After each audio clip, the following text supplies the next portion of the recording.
Assalamualaikum warahmatullahi wabarakatuh. Perkenalkan, saya Rafli Firdansyah Permana dari kelas 2 MCRE. Di sini saya akan menjelaskan tentang manajemen keuangan untuk memenuhi tugas ujian akhir semester take home ya. Oke, lanjut aja. Manajemen keuangan. Apa sih manajemen keuangan? Manajemen keuangan adalah disiplin ilmu yang mempelajari bagaimana organisasi mengelola sumber daya keuangan mereka secara efektif untuk mencapai tujuan bisnis. Ini mencakup berbagai aspek dari perencanaan anggaran hingga pengambilan keputusan investasi. Pemahaman yang mendalam tentang karakteristik dan fungsi uang serta peran manajer keuangan sangat penting dalam menjalankan manajemen keuangan yang baik. Oke, lanjut di sini ada karakteristik keuangan. Nah, karakteristik pertuangan itu yang pertama ada penerimaan luas. Apa sih penerimaan luas? Nah, penerimaan luas adalah uang harus diterima secara luas oleh masyarakat sebagai alat pembayaran yang sah dan dapat diterima untuk transaksi. Selanjutnya ada kegunaan umum. Kegunaan umum itu berarti uang harus dapat digunakan untuk membeli berbagai jenis barang dan jasa tanpa adanya batasan tertentu. Selanjutnya ada portabilitas. Portabilitas itu uang harus mudah dibawa dan dipindahkan dari satu tempat ke tempat yang lain sehingga memudahkan transaksi. Selanjutnya ada divisibilitas, yaitu uang harus dapat dibagi-bagi menjadi satuan yang lebih kecil tanpa kehilangan nilainya sehingga cocok untuk transaksi kecil maupun besar. Selanjutnya itu ada kestabilan nilai. Kestabilan nilai, uang seharusnya mempertahankan nilai relatifnya dari waktu ke waktu meskipun nilai absolutnya bisa berubah karena inflasi atau deflasi. Selanjutnya ada yang terakhir itu kesesuaian yang berarti uang harus sesuai dengan hukum dan regulasi yang berlaku dalam sebuah negara atau wilayah. Lanjut tentang fungsi uang. Fungsi uang yang pertama itu uang sebagai alat tukar. Uang digunakan untuk memfasilitasi pertukaran barang dan jasa antara individu dan perusahaan. Oke, lanjutnya yang kedua, uang sebagai satuan hitung. Yang berarti uang menyediakan standar umum untuk mengukur dan membandingkan nilai barang dan jasa yang berbeda-beda. Gitu. Jadi kayak kita itu beli barang kan harganya beda, nggak semua sama. Oke, lanjutnya yang ketiga itu uang sebagai penyimpan nilai. Yang dimaksud ini uang dapat disimpan dan digunakan di masa depan untuk membeli barang dan jasa sehingga berfungsi sebagai alat penyimpan nilai. Oke. Selanjutnya uang itu sebagai standar pembayaran. Nah, uang digunakan untuk melakukan pembayaran utang, menyediakan kompensasi bagi pekerja, dan sebagai alat untuk memenuhi kewajiban keuangan yang lainnya. Nah, itu penjelasan tentang fungsi uang. Selanjutnya ada peran manajer keuangan, ya. Peran manajer keuangan ini sangat penting dalam sebuah organisasi karena untuk memastikan keuangan itu berjalan secara efisien dan efektif. Berikut ini adalah beberapa peran utama dari seorang manajer keuangan. Yang pertama itu ada perencanaan keuangan. Nah, manajer itu bertanggung jawab untuk merencanakan sumber daya keuangan organisasi dalam jangka panjang dan jangka pendek. Ini meliputi perencanaan anggaran, proyeksi kas, terus dan strategi pendanaan. Selanjutnya ada pengendalian keuangan. Nah, manajer keuangan memonitoring arus kas organisasi secara keseluruhan. Mereka memastikan kepatuhan terhadap kebijakan keuangan dan melakukan analisis terhadap kinerja finansial. Selanjutnya itu ada pengadaan dana. Nah, manajer keuangan mengelola sumber daya keuangan organisasi dengan mencari dan mengelola modal serta dana yang diperlukan untuk operasional dan investasi. Oke, selanjutnya itu pengelolaan likuiditas. Nah, manajer keuangan ini memastikan organisasi memiliki cukup likuiditas atau kemampuan untuk memenuhi kewajiban keuangan dalam jangka pendek seperti pembayaran gaji dan tagihan. Oke, selanjutnya manajemen risiko keuangan. Nah, manajer keuangan ini mengidentifikasi, mengevaluasi, dan mengelola risiko yang mungkin mempengaruhi kesehatan keuangan organisasi. Seperti risiko perubahan suku bunga atau risiko perubahan nilai mata uang. Selanjutnya itu ada pengambilan keputusan investasi. Manajer keuangan ini dalam peran ini berfungsi sebagai evaluasi proyek investasi, menghitung kembalinya, dan memutuskan alokasi dana untuk investasi yang paling menguntungkan bagi organisasi. Selanjutnya pelaporan keuangan. Nah, di sini manajer keuangan itu bertanggung jawab untuk menyusun laporan keuangan yang akurat dan transparan serta mengkomunikasikan informasi keuangan kepada pihak-pihak terkait seperti investor, regulator, dan manajemen senior. Yang terakhir itu yang terakhir ya. Nah, dengan beberapa peran ini kita tahu ya, berarti manajer keuangan itu sangat penting di dalam sebuah organisasi. Oke. Selanjutnya itu penggunaan dana dalam organisasi bisnis. Nah, yang pertama itu ada operasional harian. Apa itu?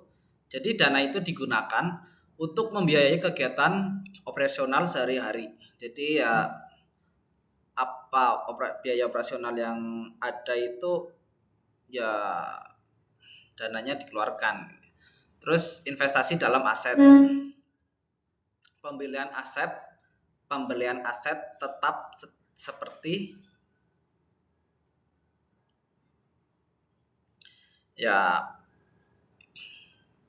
seperti aset-aset yang kita butuhkan di dalam organisasi itu. Kayak misal mobil, motor, atau apapun itu ya. Oke, selanjutnya itu penelitian dan pengembangan. Ini menciptakan produk baru atau meningkatkan produk yang sudah ada. Selanjutnya ada pemasaran dan produksi. Dana ini juga digunakan untuk meningkatkan penjualan dan memperluas jangka pasar. Selanjutnya ada pengembangan sumber daya manusia. Nah, dana ini digunakan untuk meningkatkan keterampilan dan kompetensi. Selanjutnya pengembangan infrastruktur teknologi. Dana ini juga digunakan untuk meningkatkan efisiensi operasional dan daya saing. Selanjutnya ada cadangan darurat. Dana juga digunakan untuk keperluan darurat atau situasi yang tidak terduga. Lanjut ekspansi bisnis. Nah, dana ini digunakan untuk pembiayaan, membuka cabang baru, memasuki pasar baru, atau mengakuisisi perusahaan lain. Yang terakhir itu dividen kepada pemegang saham. Jadi pembayaran dividen sebagai bagian dari keuntungan perusahaan kepada pemegang saham. Jadi dibagi gitu dengan pemegang saham. Oke, Lanjutnya ini ada pendanaan jangka pendek dan jangka panjang. Ya, pendanaan jangka pendek karakteristiknya jangka waktu biasanya kurang dari 1 tahun dan digunakan untuk memenuhi kebutuhan operasional harian. Sumber dananya dapat berupa kredit bank jangka pendek, pinjaman dari pemasok, atau fasilitas overdraft. Terus selanjutnya pendanaan jangka panjang. Karakteristiknya ini jangka waktu lebih dari 1 tahun, seringkali hingga beberapa dekade, dan digunakan untuk pembiayaan investasi besar atau proyek jangka panjang. Sumber dananya dapat berupa pinjaman bank jangka panjang, obligasi, atau penerbitan saham. Selanjutnya ini ada sumber dana dalam manajemen keuangan. Nah, yang pertama ini ada modal sendiri. Berarti dana yang berasal dari pemilik atau investor perusahaan. Ini bisa berupa saham atau kontribusi langsung dari pemilik perusahaan. Terus yang kedua itu ada utang. Dana yang dipinjam oleh perusahaan dari pihak lain seperti pinjaman bank atau obligasi korporasi. Biasanya utang ini harus dikembalikan dengan bunga. Terus selanjutnya keuntungan ditahan. Bagian dari laba yang tidak dibagikan kepada pemegang saham, tetapi dipertahankan oleh perusahaan untuk investasi lebih lanjut, gitu.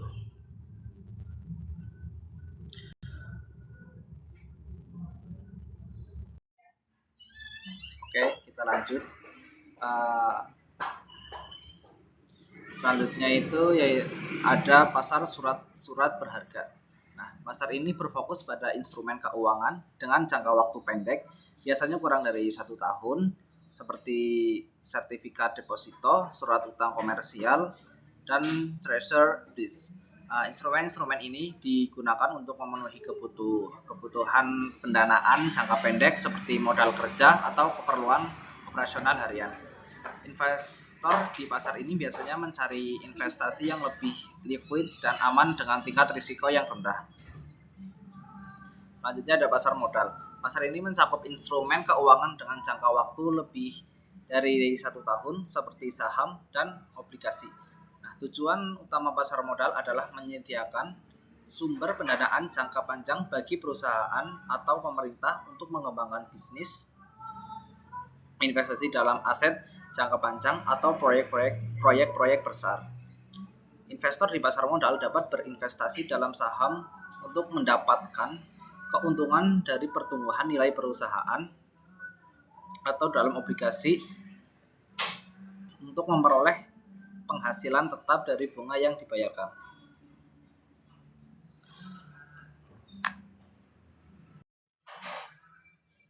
Nah, kita lanjut, apa itu investasi?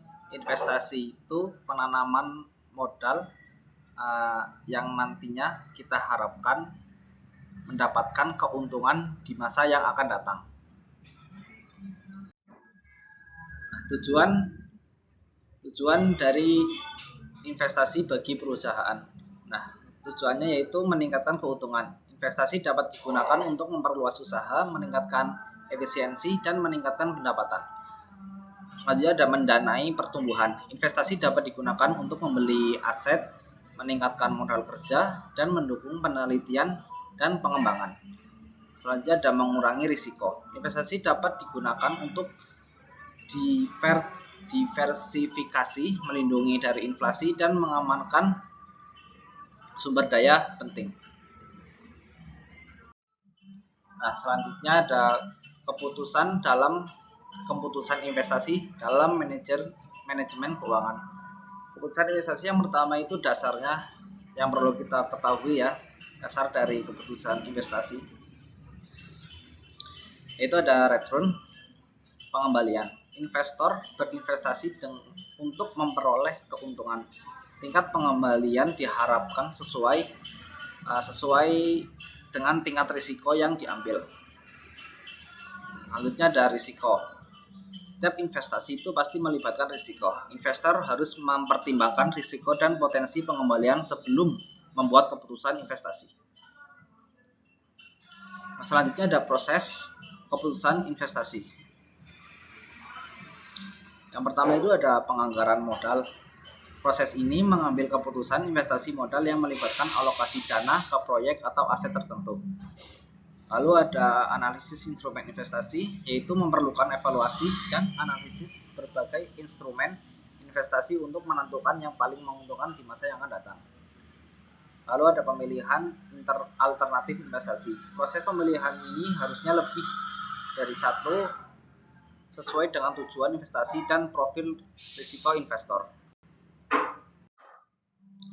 Oke, selanjutnya ada evaluasi keputusan investasi dalam manajemen keuangan. Ya, evaluasi keputusan investasi ini tahap krusial dalam manajemen keuangan yang memungkinkan perusahaan untuk mengevaluasi kinerja investasi yang telah dilakukan atau yang akan dilakukan.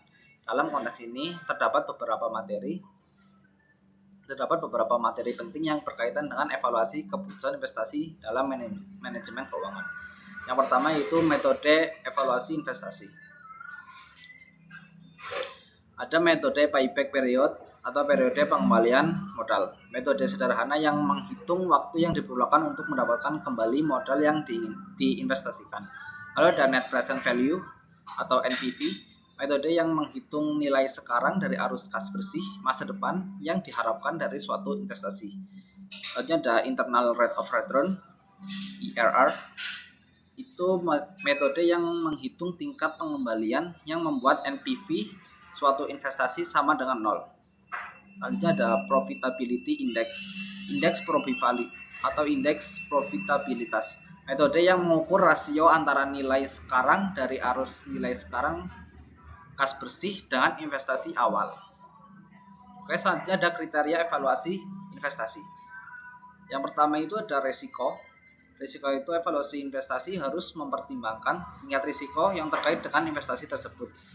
Lalu ada rentabilitas, itu investasi harus menghasilkan pengembalian yang memadai untuk membenarkan tingkat risiko yang diambil. Lalu ada lingkungan ekonomi.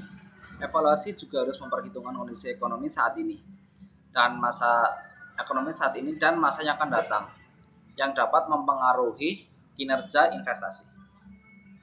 Yang terakhir itu analisis kelayakan investasi. Nah, apa saja yang perlu dievaluasi? Yang pertama, analisis sensitivitas, yaitu memeriksa bagaimana perubahan dalam parameter tertentu dapat mempengaruhi hasil dari investasi. Lalu ada analisis resiko, mengidentifikasi risiko yang terkait dengan investasi dan mengevaluasi dampaknya terhadap kinerja investasi. Lalu ada analisis keuangan, menganalisis aspek keuangan investasi seperti arus kas, laba bersih, dan nilai NPV. Ya, mungkin ini yang saya sampaikan terkait manajemen keuangan. Jika ada salah kata, saya mohon maaf. Wassalamualaikum warahmatullahi wabarakatuh.